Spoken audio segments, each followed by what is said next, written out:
गलतियां करना गलत। बच्चे तो रोज गलती करते हैं। रोटी को तोती बोलते हैं, पानी को मम बोलते हैं, दूध को बुब्बू बोलते हैं। ये गलती नहीं है। लेकिन एक बात बताओ कि बच्चे गलती नहीं करेंगे तो क्या सीखेंगे? बोलो। इसलिए हर व्यक्ति को गलतियां करनी चाहिए। वो गलतियां जो करने योग्य हैं, चरित्रहीनता की गलती नहीं, शराब पीने की गलती नहीं, मांसाहार की गलती नहीं, सामान्य गलतियां। गलतियां करोगे तो सीखोगे। और समझदार वो है जो गलती करता है, पर यदि गलती है तो उसे स्वीकार करता है।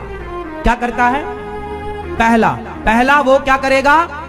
समझदार स्त्री और समझदार पुरुष की पहचान है कि वो लोग गलती स्वीकार करते हैं प्लस गलती को सुधार करते हैं। आपको आज से दो काम करने हैं, गलती को स्वीकार करना है और सुधार करना है। दोनों बोलो। क्या पहले क्या करेंगे? पहले क्या करेंगे? स्वीकार करो कि हाँ हमसे गलती यदि हुई है तो स्वीकार। और यदि आप स्वीकार नहीं कर रहे हैं और आपकी गलती नहीं है और आपके यदि स्वीकार कर लेने से घर का झगड़ा समाप्त होता है, तो कई बार गलतियां ना होने पर भी आपको सॉरी बोलना पड़ता है। तो बोल दिया करो, क्योंकि आपके सॉरी बोलने से झगड़ा समाप्त हो तो कर लो। ये समझदारी है। तो पहली तो बात यह है कि गलतियां स्वीकार करो प्लस सुधार करो कि अब कल गलती ना हो। समझदार वो है जो जीवन में एक गलती को एक बार करे। गलतियां दोहराना गलत है, गलतियां करना गलत नहीं है, गलतियों को जोर से दोहराना। वो गलती दोबारा दोहराई ना जाए। आपने झूठ बोल दिया, गलती होगी, कोई बात नहीं, अब आगे से दोहराओ मत।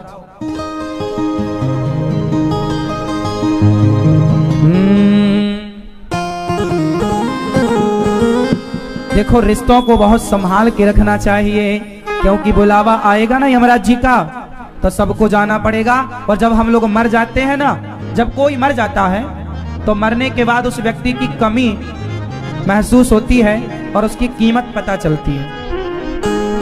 उसी तरह पत्नी जब है उसका सम्मान करो, पति जब है उसका सम्मान करो, माँ बाप जब है उनका सम्मान करो।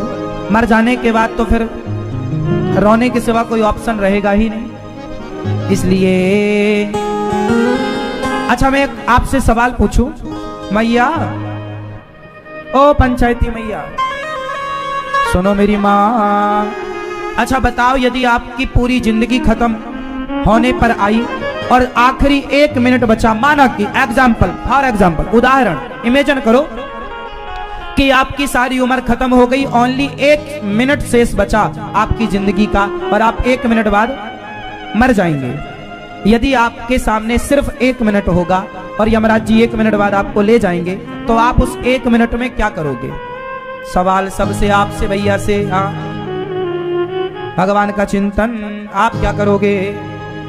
चलो अच्छा, उस 1 मिनट में आप अपने बच्चों से कुछ कहना चाहो तो आप आखिरी बात क्या कहोगे अपने बच्चों से? विश्वास मत करो किसी पे, ये कहोगे अपने बच्चों को? जहर घोलोगे? दूसरे पे विश्वास ना करो भाई, विश्वास के बिना तो संसार चल ही नहीं सकता। हाँ, सनातन धर्म, ये बात ठीक कह रहे हो आप। अपने बेटे से आखिरी शब्द कुछ कहने का मौका मिले 1 मिनट में तो क्या कहोगे? मिल के रहना। आप अपने पति से कुछ कहना पड़े आपको आखिरी 1 मिनट में मैया, तो आप अपने पति से क्या कहोगी? पति से ये कहोगी पूरा परिवार का देखभाल करना, वो देखभाल करने के लिए दूसरी और ले आएगा तुम्हारी मरती। तुम ही कह रही हो देखभाल करे क्योंकि उसे तो बहाना मिल गया देखभाल करने का, बोली है तो मैं तो कर नहीं पा रहा हूं बच्चों का देखभाल, दूसरी आओ और तुम न्योता दे रही हो। चलो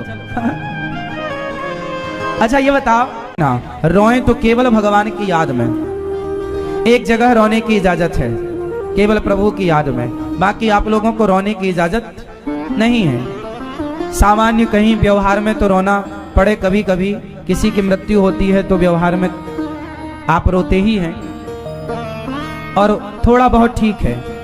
दुख में दुखी हो जाना, सुख में सुखी हो जाना, यही सज्जन लोगों का स्वभाव होता है। दुख में, आपके दुख में दुखी हो जाना और आपके सुख में सुखी हो जाना। ये स्वभाव है सज्जन लोगों का, ऐसा स्वभाव आपका अच्छा है। यहाँ भागवत जी के पोथी पाठ बिठा रखे हैं। आप बहुत सारे भक्तों ने 161 पाठ यहाँ बैठे हैं भागवत जी के। अभी 12 अप्रैल से फिर यहाँ भागवत जी के पाठ बैठेंगे, तो आप भी अपने पितरों के लिए, पूर्वजों के लिए बिठा सकते हैं, आप भी बिठा सकते हैं। और जिन्होंने बिठा रखा है, आप बड़े भाग्यशाली हैं। रोज सुबह से आप देखते ही हैं किस तरह से यहाँ पाठ होता है।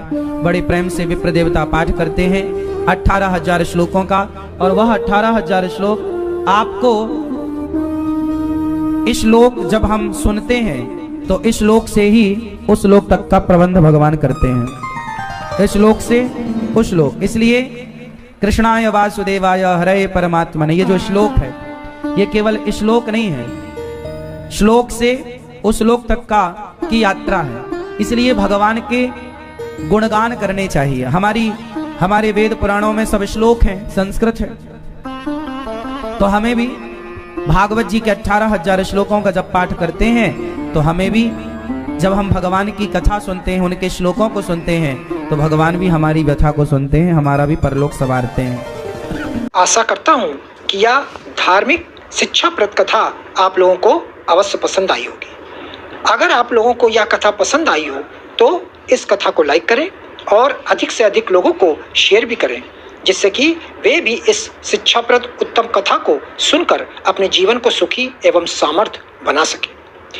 मित्रों, अगर अभी तक आप लोगों ने हमारे चैनल को सब्सक्राइब नहीं किया है तो तुरंत सब्सक्राइब कर लें, जिससे कि नोटिफिकेशन के माध्यम से आप लोगों को हमारे नए नए वीडियोस, शिक्षाप्रद कथाएं तुरंत प्राप्त हो सके और आप उसको सुन करके अपने जीवन को सुखी बना सके। तो कल फिर किसी नए धार्मिक कथा को लेकर के आप लोगों के समक्ष फिर से प्रस्तुत होंगे। तब तक के लिए राम राम।